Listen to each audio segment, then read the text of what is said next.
warahmatullahi wabarakatuh. Ya, masih berjumpa dengan saya yaitu Komar ya. Ya, pada kesempatan kali ini saya ingin berbagi atau meng-share pengalaman saya terkait daring di terakhir. Maksudnya daring di terakhir itu gimana? Yaitu ini adalah stase keperawatan terkait daring di angkatan kami, yaitu angkatan 24 Fakultas Keperawatan September, yang mana ini adalah stasenya, yakni adalah stase keperawatan gadar dan kritis. Nah, namun yang saya tayangkan di minggu ini kan adalah yang bagian kelompok kami itu kedapatan di bagian fokusnya di ICU gitu, atau di ruang tatanan kritis. Nah, untuk yang video terkait gadar atau di IGD pembahasannya itu sudah minggu kemarin, namun saya tidak mau videokan karena saya mau videokan di minggu terakhir gitu ya. Dan setelah ini itu nggak ada daring lagi, tinggal menunggu pengumuman terkait SK kapan boleh terjun ke lapangan seperti itu. Nah, ya nanti di sini saya akan menampilkan tanya jawab, kemudian ada disanggah atau diberikan wejangan atau responsi, atau istilahnya diberi masukan oleh dosen itu terkait dari apa yang sudah disampaikan terkait baik konsep COVID-19 atau terkait potensial di tatanan ruang intensive care unit atau ICU itu sendiri. Ya, mungkin itu saja yang bisa sampaikan di awal-awal ini. Nah, untuk menyingkat waktu, mari kita saksikan video yang kita tayangkan. Check it out. Assalamualaikum wabarakatuh. Perkenalkan, nama saya Fatir Mardia. Di sini saya akan mempresentasikan mengenai konsep COVID-19. Untuk definisinya,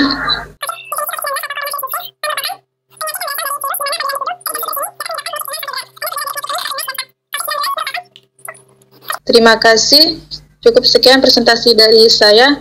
Saya kembalikan ke moderator. Assalamualaikum warahmatullahi wabarakatuh. Waalaikumsalam warahmatullahi wabarakatuh. Waalaikumsalam warahmatullahi wabarakatuh. Assalamualaikum warahmatullahi wabarakatuh. Saya mulai presentasi untuk konsep di ruang ICU, karena saya di ruang ICU.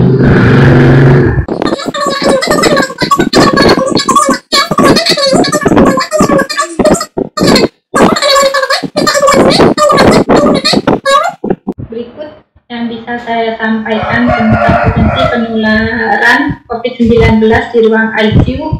Mohon maaf atas kekurangannya. Saya akhiri. Saya kembalikan ke moderator. baik, akan saya lanjutkan untuk berikutnya, yaitu sesi pertanyaan. Untuk setiap pemateri, pertanyaannya hanya satu. Untuk pemateri pertama, silakan untuk yang ingin bertanya. Baik, assalamualaikum warahmatullahi wabarakatuh. Waalaikumsalam warahmatullahi Wabarakatuh. Perkenalkan, nama saya Andi Tausidan 1913. Di sini saya ingin menanyakan kepada pemateri pertama mengenai APD, di mana kemarin kita sudah belajar mengenai di ruang IGD. Nah, di ruang IGD itu ada tiga level penggunaan APD. Apakah di ruang intensif level penggunaan APD itu sama dengan di ruang IGD? Seperti itu. Terima kasih. Baik, untuk pemateri, apakah pertanyaannya jelas? Ya, jelas. Baik. Apa bisa langsung dijawab? Untuk jawabannya menunggu pertanyaan kedua. Untuk pertanyaan kedua, pemateri kedua Mas saya. Dipersilakan untuk yang bertanya. Assalamualaikum warahmatullahi wabarakatuh. Waalaikumsalam warahmatullahi wabarakatuh. Perkenalkan, nama saya Prati Dwi Arianti. Di sini saya ingin bertanya kepada pemateri kedua mengenai konsep COVID-19. dari pemeriksaan spesimen saluran nafas atas dengan melakukan swab tenggorokan pada nasofaring dan orofaring, bagaimana cara melakukan swab tersebut, karena kan ada beberapa stepnya juga. Lalu dan juga ada beberapa hari ini kan ada kasus muncul bahwa setelah dilakukan rapid test hasilnya positif, lalu di tes swab hasilnya negatif. Lalu pemeriksaan penunjang yang mana yang bisa dikatakan itu aktual? Terima kasih. Wassalamualaikum warahmatullahi wabarakatuh. Waalaikumsalam warahmatullahi materi, apakah pertanyaannya jelas? Baik, selanjutnya untuk menjawab pertanyaan untuk pemateri 1 Setiawati, saya silakan menjawab pertanyaan dari Mbak Andrita. Baik, saya akan mencoba menjawab pertanyaannya. Apakah di ruang ICU itu mempunyai APD berdasarkan tingkat perlindungannya? Jadi saya akan coba menjawab bahwa menurut gugus tugas penanganan COVID-19 tahun 2020 terdapat rekomendasi APD bagi tenaga kesehatan berdasarkan tingkat perlindungan. Jadi ini tidak berdasarkan ruangan, tapi berdasarkan tingkat perlindungannya. Jadi bagi semua tenaga kesehatan yang ada di rumah sakit. Untuk tingkat perlindungannya kita mau menggunakan yang mana, tingkat 1 atau 2, itu berdasarkan tindakan kita yang akan kita lakukan kepada pasien. Biasanya kalau di ruang ICU itu kan tindak ventilasi sama intubasi. Jadi bisa menggunakan APD tingkat 3 menurut saya, karena prosedur tindakan yang dilakukan itu adalah sudah terkonfirmasi COVID-19 dan biasanya biasanya tindakannya itu sudah jelas menimbulkan aerosol. Jadi APD yang bisa digunakan yaitu pelindung mata, penutup kepala, gaun all cover dan apron, masker N95, sarung tangan bedah karet steril, sekali pakai dan sepatu boot. Mungkin itu yang bisa saya jawab. Baik, terima kasih untuk Widiawati. Untuk penanya, apakah sudah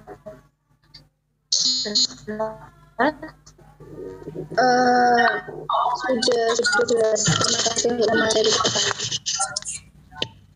Saya kembalikan ke moderator.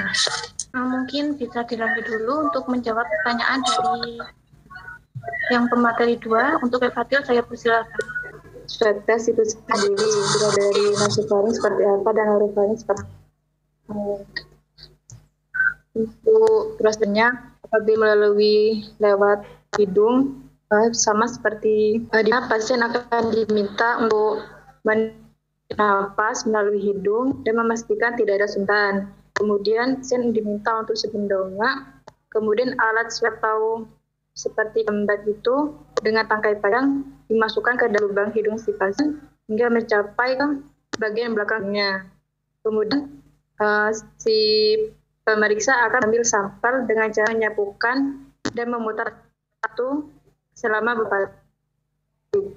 Apabila diterokan, pasti untuk membangun. Kemudian si pemeriksa akan masukkan aplikasi ke pasien hingga ke belakang tenggorokan. Swab mana swab tidak menyentuh lidah. Kemudian si pemeriksa akan ambil sampel dengan menunjukkan membuat terdalam selama beberapa detik. Itu. Kemudian bagaimana kasus di Timur muncul bahwa setelah dilakukan rapid test positif lalu dites hasilnya negatif. Pemeriksaan penunjang mana yang dikatakan awal. Nah, untuk dalam rapid test sendiri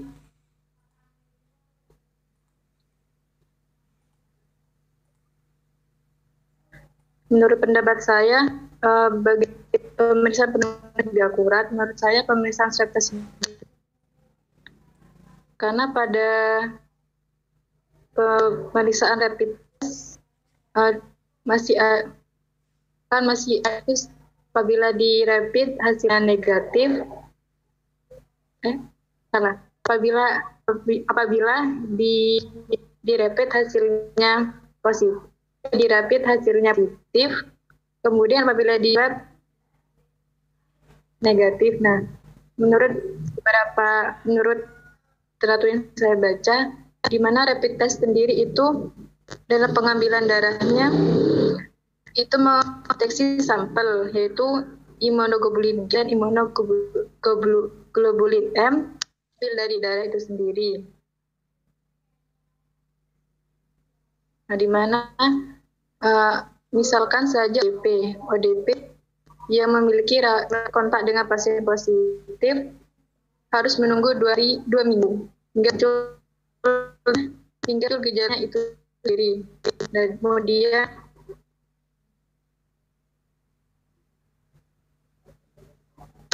tes IgM dan IgG itu negatif, maka orang tersebut bisa berada dalam tahap infeksi. Nah, jadi menurut pendapat saya yang lebih akurat diminta pemeriksaan swab nafas melalui hidung dan memastikan tidak ada suntan. Kemudian pasien diminta untuk sebendonga, kemudian alat swab tahu seperti lembat itu dengan tangkai panjang dimasukkan ke dalam lubang hidung si pasien hingga mencapai ke bagian belakangnya. Kemudian si pemeriksa akan ambil sampel dengan cara menyapukan dan memutar satu selama beberapa detik. Apabila membutuhkan, pasti untuk membangun. Kemudian si pemeriksa akan masukkan aplikasi ke pasien hingga ke belakang tenggorokan.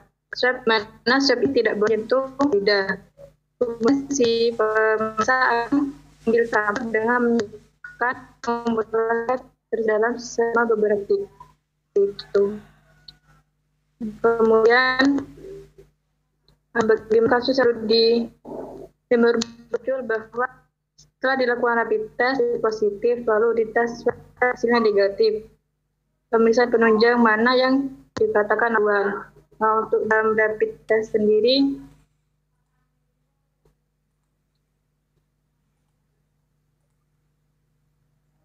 menurut pendapat saya bagi pemeriksaan penunjang lebih akurat, menurut saya pemeriksaan swab test karena pada pemeriksaan rapid test masih aktif apabila di rapid hasilnya negatif. Apabila di rapid hasilnya positif. Di rapid hasilnya positif, kemudian apabila di lab negatif. Nah, menurut teratur yang saya baca, di mana rapid test sendiri itu dalam pengambilan darahnya itu mendeteksi sampel, yaitu imunoglobulin dan imunoglobulin M dari darah itu sendiri. Nah, di mana misalkan saja ODP yang memiliki kontak dengan pasien positif harus menunggu 2 minggu hingga gejalanya itu sendiri. Dan kemudian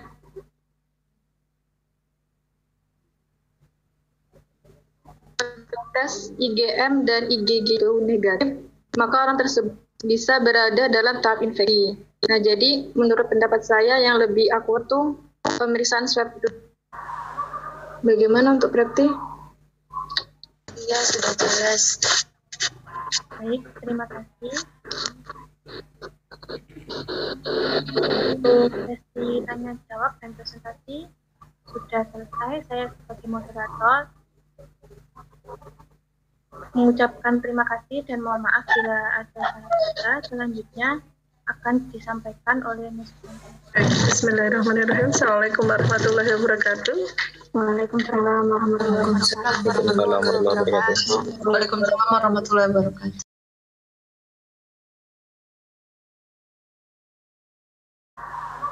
Bagaimana untuk Prepti? Iya, sudah jelas. Baik, terima kasih. Sesi tanya jawab dan presentasi sudah selesai. Saya sebagai moderator mengucapkan terima kasih dan mohon maaf bila ada salah kata. Selanjutnya akan disampaikan oleh Ms. Bismillahirrahmanirrahim. Assalamualaikum warahmatullahi wabarakatuh. Waalaikumsalam warahmatullahi wabarakatuh. Waalaikumsalam warahmatullahi wabarakatuh. Oke, tadi sudah sekilas disinggung ya oleh dari presenter, dari Fatil sama Widyawati ya. Jadi terkait dengan COVID-19 dan juga bagaimana Mbak APD ini sekilas saya sedikit ya berikan terkait dengan bagaimana prinsip berkaitan dengan APD pada pasien ya ketika kita menangani pasien dengan COVID-19 ya. Jadi sebagaimana kita ketahui bahwa memang untuk COVID-19 itu sendiri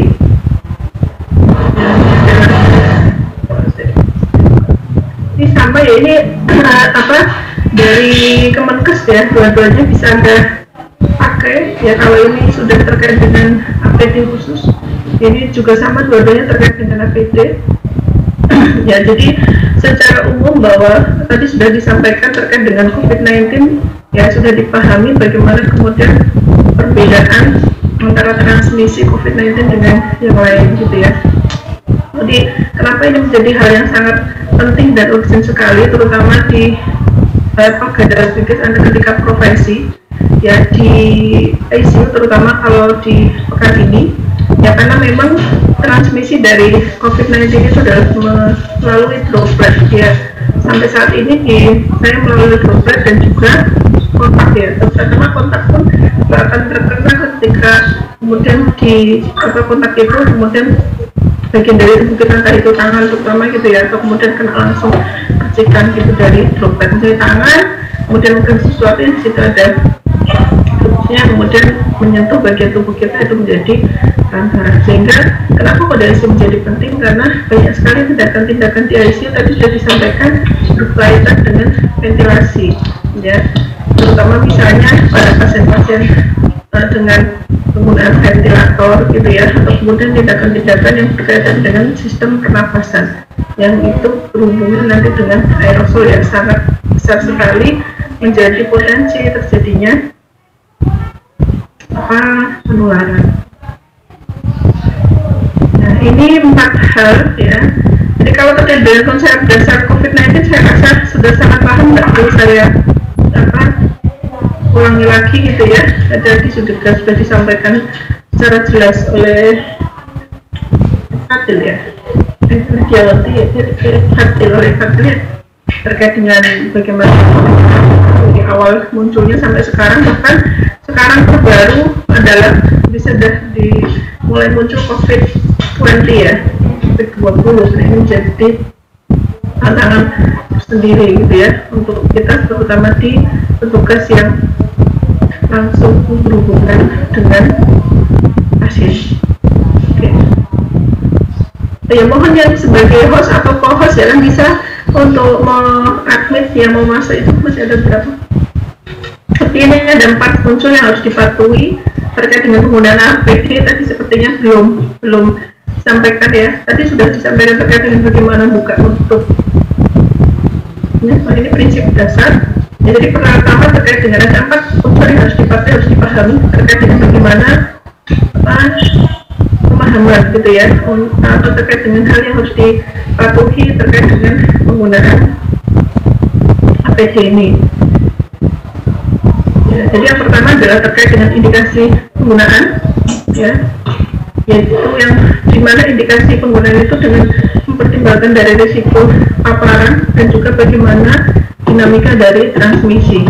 Kalau tadi juga ada pertanyaan bagaimana terkait dengan penggunaan APD di ICU, apakah kemudian sama ketika dengan di UGD gitu ya.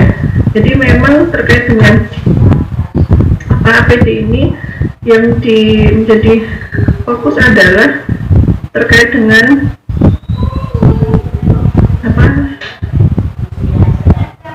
risiko dari tindakan gitu ya, jadi tindakan yang dilakukan. Jadi kalau membaca tadi misalnya di UGD itu ya, atau kemudian di rawat jalan kalau sudah di depan untuk triase itu kan level 1 atau 2 gitu ya, cukup gitu ya. Tapi kemudian ketika memang di situ kemudian sudah masuk nanti tindakan, karena DBD juga langsung sudah kemudian ada saksi dan sebagainya, maka ini sudah langsung naik ke level 3 karena di situ ada kemudian tindakan yang berhubungan dengan sistem pernafasan atau tadi ya berhubungan dengan aerosol ya, nanti ada percikan darah dan sebagainya. Saya tidak memunculkan lagi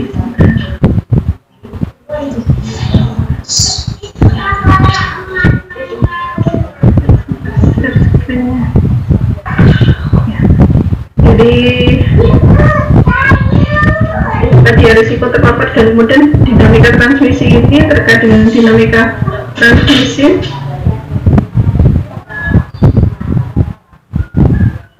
ya, maka ini APD yang harus dipakai ya terkait dengan tadi untuk pengenalan melalui droplet dan kontak, maka diperlukan APD khusus ya, misalnya ada gaun gitu ya, sarung tangan, masker bedak, penutup kepala, kukus, dan juga sepatu pelindung. Dan kemudian ini juga transmisi airborne, ini yang diduga kalau tadi kan yang paling banyak droplet, kemudian juga transmisi airborne ya dengan melalui udara, terutama pada tindakan-tindakan yang memicu terjadinya aerosol, maka ini tingkat atau untuk APD-nya lebih tinggi atau APD level 3. Jadi ada gaun, sarung tangan, masker, penutup kepala, kukus, sepatu pelindung, dan juga face shield. Kita lihat. Nah, kalau yang menjadi tantangan justru kalau melihat kasus di lapangan yang banyak kemudian justru menjadi korban itu adalah banyak sejawat kita yang gugur itu justru adalah teman-teman gitu ya, sejawat yang bukan organisasi, yaitu yang berada di ruang rawat inap biasa atau di ruang rawat jalan ya. Jadi kenapa ya tadi, karena terkait dengan APD-nya dengan kondisi pasien, apalagi pasien kemudian tidak jujur dengan riwayatnya, terutama riwayat perjalanan atau riwayat kontak ya, dan atau tadi ketika dengan rapid test non reaktif ya, itu kemudian hasil swabnya belum muncul.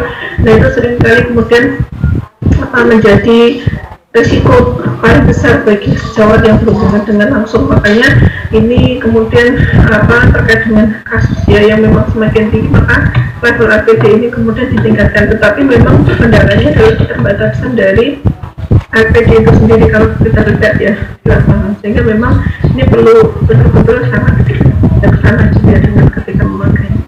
Nah kemudian yang kedua adalah prinsip cara memakai yang benar, kemudian cara melepas, dan juga bagaimana terkait dengan disposal atau setelah pemakaian. Jangan sampai kemudian tadi APD yang kita pakai menjadi media.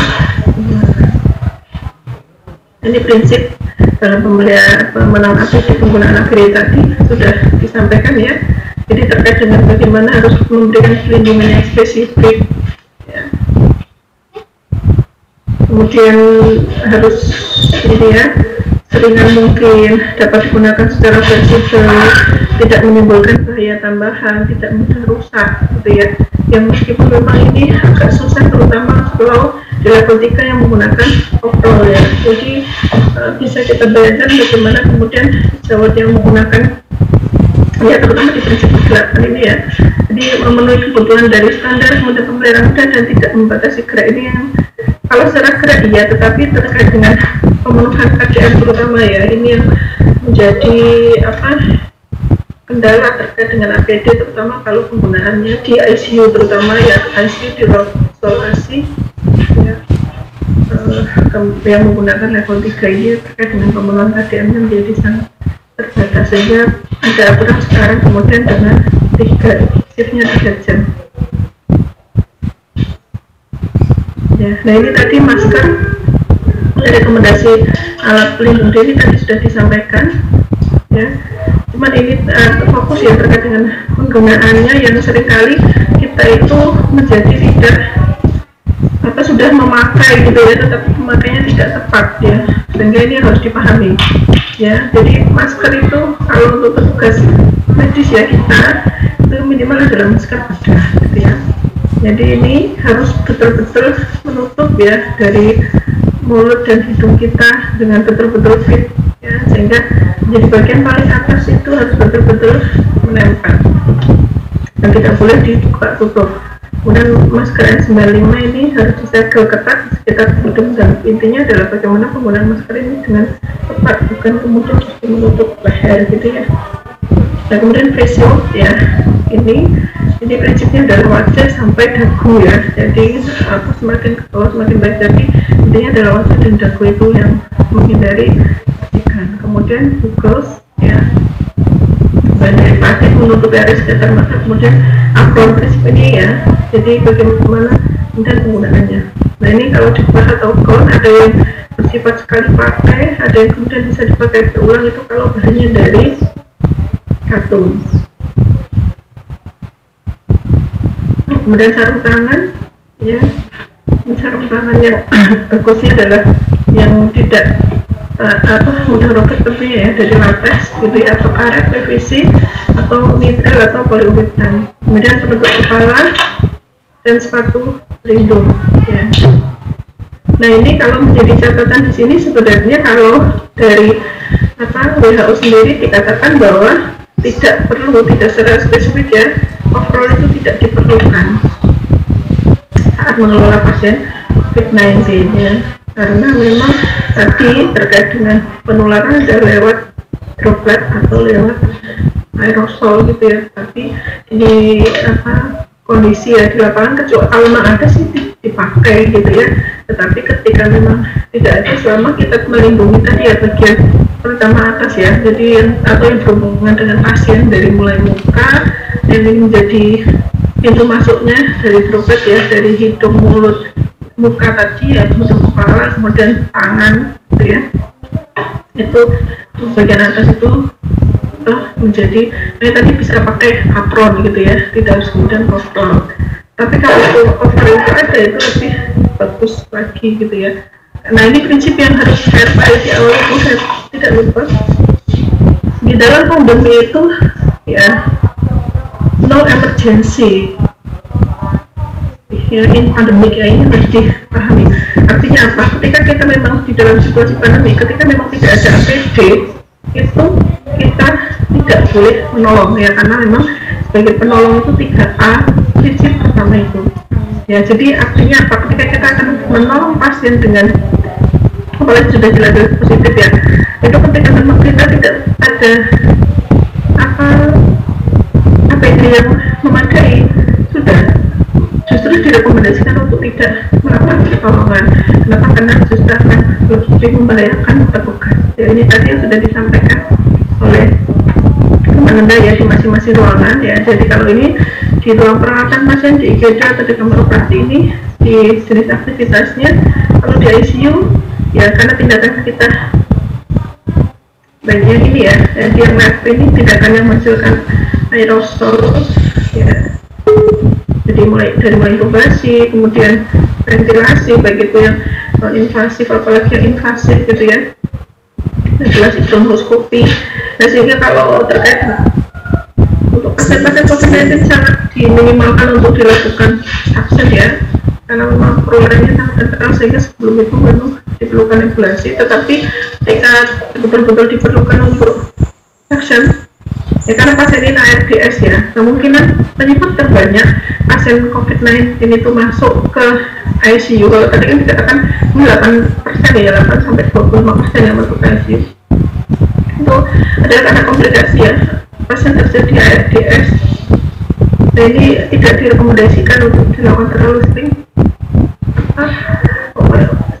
vaksin ya, karena di samping dia akan mengurangi oksigen ya, menyebabkan hipoksia, juga dia akan berdampak terjadinya kerusakan paru ya, yang lebih alveoli ya, atau ditambah kemudian pecah gitu ya. Nah sehingga kalau ketika memang perlu diperlukan, maka direkomendasikan adalah dengan suction tertutup atau closed suction, sehingga tidak ada kontak atau hubungan langsung petugas ya dengan baik itu dengan selangnya untuk saksen maupun dengan mukusnya gitu ya, karena otomatis kalau terbuka kan kita akan memegang saksennya, kateter, dan juga akan risiko untuk kemudian bersentuhan dengan mukusnya pasien ya. Jadi tadi ini levelnya, jadi tadi betul levelnya yang mana kalau di ICU, karena kalau dia COVID ya tadi kalau memang masuk di ICU maka dia masuk ruang, dan itu kita lihat di situ adalah dengan menggunakan level 3. Waalaikumsalam Mas. Mas. Untuk PJ ini ya Mas ya, itu berapa lama Mas?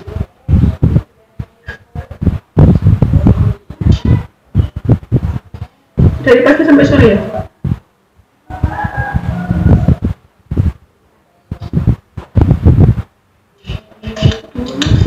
Udah cukup kayak lagi enggak ini perlu gitu ya. Terima kasih banyak sebelumnya Mas, sudah masih sama saya. Terima kasih Mas. Ya, salah. Ya. Oke, dan mohon maaf ya, saya lanjutkan. Nah ini tadi sehingga kalau di ICU levelnya adalah level 3 ya.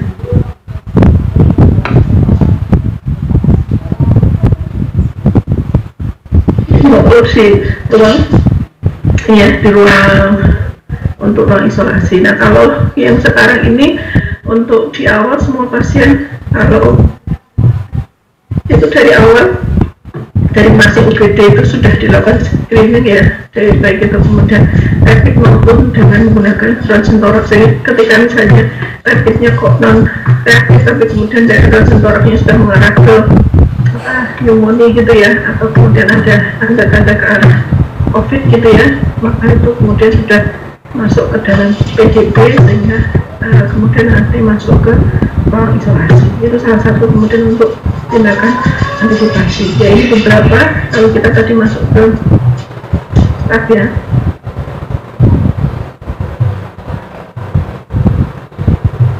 Sudah jalan. Nah ini tadi sebentar saya mau memfokuskan. Nah ini kalau saat krisis APD ya,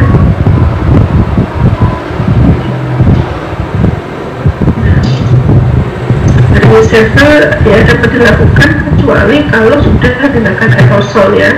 Ini kalau betul-betul sangat krisis ya, apalagi sempat kemarin harga satu masker bisa sampai 1 juta ya. Nah ini penggunaan masker itu direkomendasikan 4 jam maksimal gitu ya.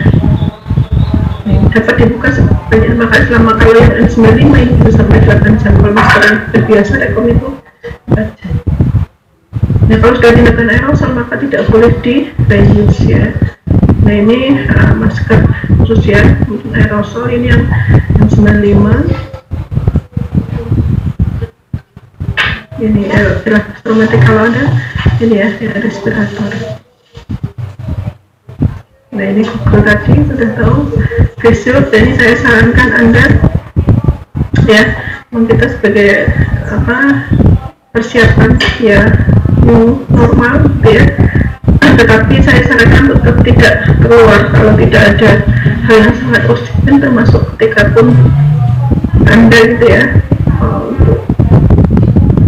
terkait dengan kegiatan pembelajaran juga sampai saat ini kan masih daring ya, sehingga betul-betul mohon tetap di rumah ya, karena Anda sebagai milenial itu termasuk justru adalah risiko paling banyak adalah OTG ya, risiko menularkan. Ini tadi gambaran dari phone ini coverall ya, ini ya.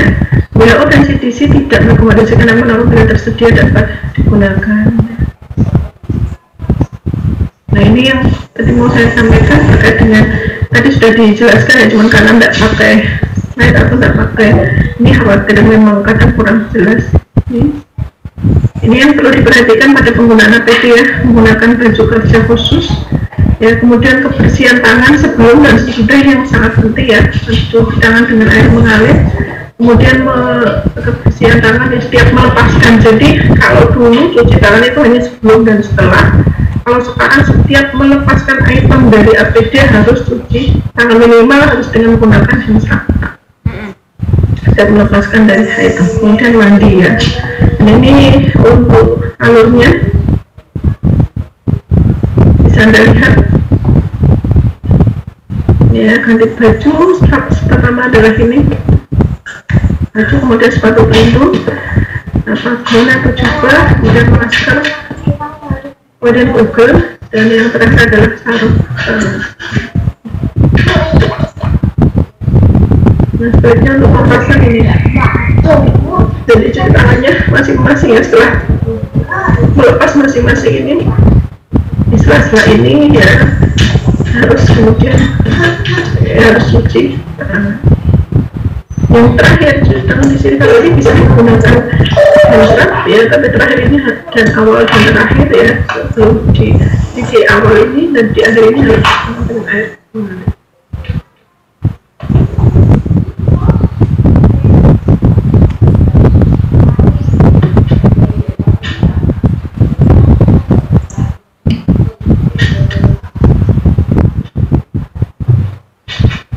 Ini untuk tadi prinsip yang keempat terkait dengan reusable atau kemudian dengan bagaimana disposalnya gitu ya. Ini bagaimana kalau yang reusable bisa dicuci ya dengan disinfektan klorin ya. Tapi kalau yang tidak maka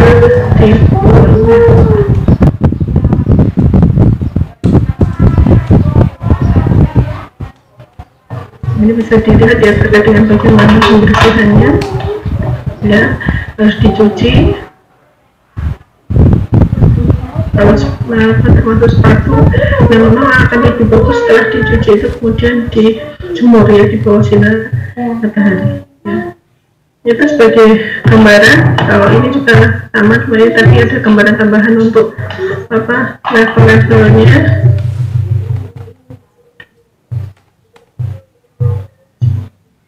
Ini sampai kemudian bagaimana ya, ini ya untuk levelnya. Kalau level 1 ya, jadi untuk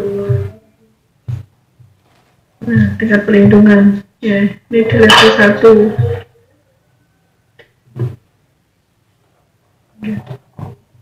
tindakan-tindakan yang tidak menimbulkan aerosol ya. Ini kalau untuk level 2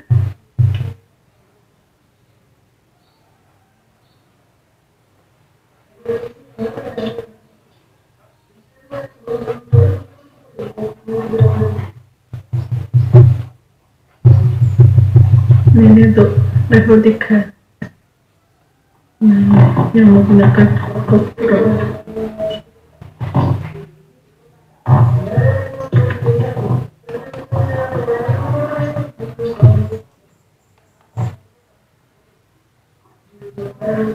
Oke, mungkin itu dari saya yang saya sampaikan tadi terkait dengan mungkin ada pertanyaan yang bagaimana kalau hasil rapidnya ini yang banyak ya terjadi gitu ya. Kalau rapidnya negatif gitu ya, atau istilahnya sebenarnya kalau rapid itu reaktif dan non reaktif ya. Dan kalau swab itu baru positif atau negatif ya. Jadi kalau untuk rapidnya reaktif tetapi swabnya negatif, nah antara rapid dan swab itu adalah dua alat yang kemudian berbeda ya, maksudnya pemeriksaan yang berbeda. Kalau rapid itu digunakan memang biasanya untuk screening, dia yang dilihat dari rapid adalah antibody ya, tadi yang disampaikan IgG dan IgM ya, GG dan IgM. Jadi kalau dikatakan reaktif itu, jadi reaktif itu menandakan bahwa di dalam tubuh pasien itu sudah terdapat antibody. Artinya apa? Ketika ada suatu antigen, ada benda asing masuk ke dalam tubuh kita, maka secara alamiah tubuh kita itu akan bereaksi. Kalau saya menjelaskan ke anak saya, biasanya pakai ilmu tentara gitu ya. Jadi kalau ada paparan gitu ya, patogen masuk, yaitu berarti tentara kita aktif. Nah, reaktif itu artinya adalah bahwa tentara kita itu sudah aktif. Ya. Jadi antibodinya sudah muncul, bisa IgG atau bisa IgM gitu ya. IgM itu yang lama gitu ya. Kalau sudah lama, IgG itu yang baru muncul, mungkin beberapa hari sudah kemudian positif reaktif itu, kemudian itu adalah IgG ya. Kalau sudah lama kemudian masih reaktif itu adalah IgM, kemungkinan yang reaktif bisa dua-duanya ya. Jadi kalau kemudian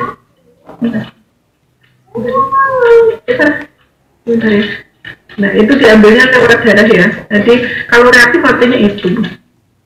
Dan kemudian kalau tidak reaktif itu, apakah kemudian tidak ada patogen? Belum tentu gitu ya.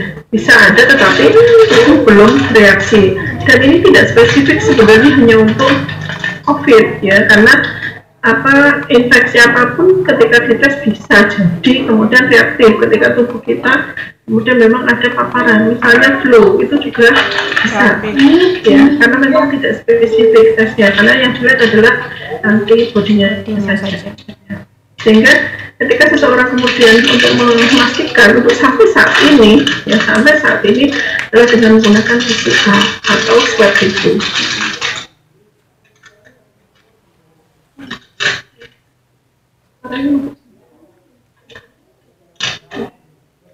Jadi dengan swab tadi ya, yang diambil dari oro maupun naso.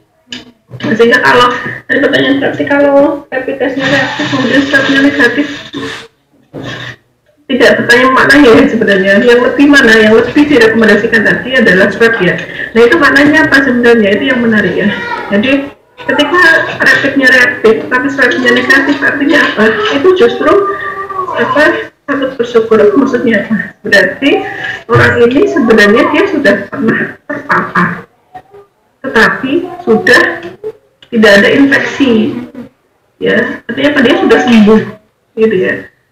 Jadi kalau kemudian dia kok non reaktif tapi swabnya positif, bisa jadi saat dites rapid antibodinya belum muncul, tetapi ya ketika di swab ya, itu memang sebenarnya sudah ada infeksi gitu ya, sudah ada serangan dari virus ini, tetapi tubuh belum bereaksi, sehingga ketika di rapid non reaktif sampai ketika swab hasilnya positif. Makanya salah satu ya indikasi nanti pasien itu, misalnya pasien dengan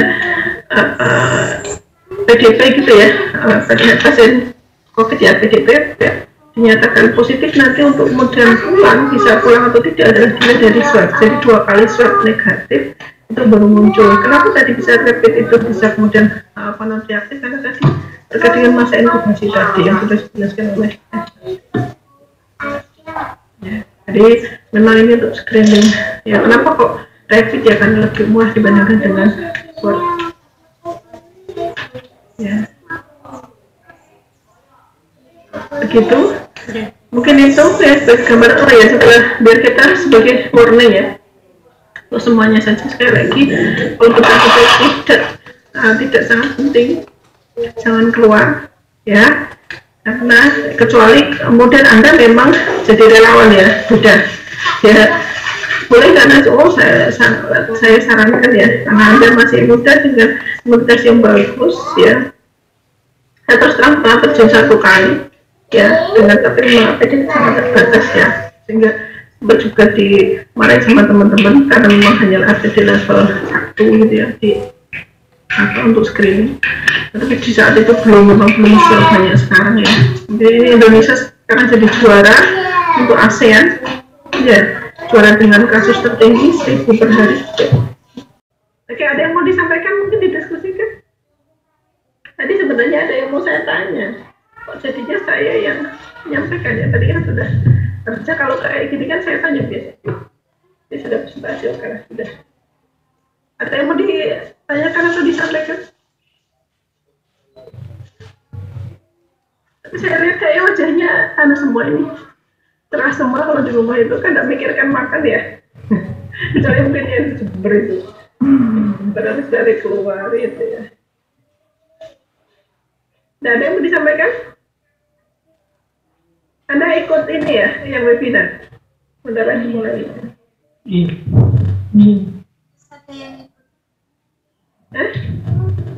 Kalau ada yang mau tadi silahkan bisa raise hand atau langsung.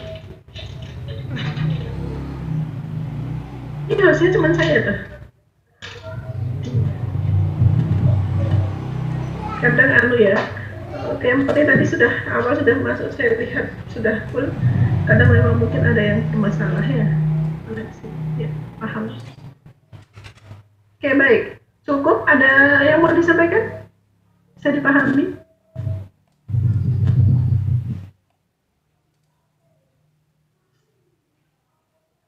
Nanti insya Allah tadi saya kirimkan ke siapa tadi ya?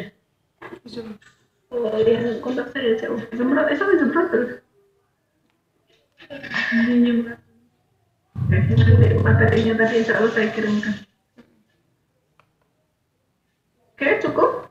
Insya Allah. Sudah? Oke, ya sudah. Baik. Baik ya, jadi demikian untuk diskusi kita pada pagi hari ini. Tidak terasa sudah memang hampir 2 jam juga ya, lumayan gitu ya. Jadi semoga apa yang sudah kita diskusikan bisa memberikan manfaat tentunya untuk kita semuanya, dan kita senantiasa berdoa semoga sehat semuanya ya, tetap bahagia dimanapun ya berada gitu ya. Lalu salah satunya dengan tetap senyum gitu ya. Kalau saya lihat Azmi itu kayak yang tetap senyum gitu ya. Jadi itu salah satu jadi obatnya kita ya, Azmi ya gitu ya. Nah, Siti Komari akhirnya senyumnya dari tadi saya tidak lihat senyumnya ini. Ya, set kamu ya, oke. Oke, baik. Maaf ya, jadi bercanda kan.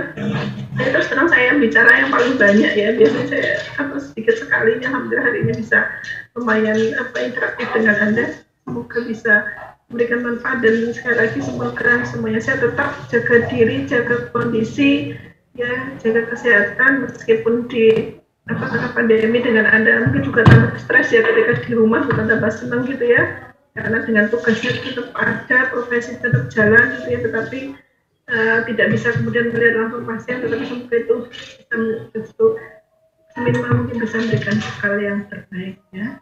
Jadi itu saya akhiri, kurang lebihnya mohon maaf. Terima kasih atas perhatiannya. Assalamualaikum warahmatullahi wabarakatuh. Waalaikumsalam warahmatullahi wabarakatuh.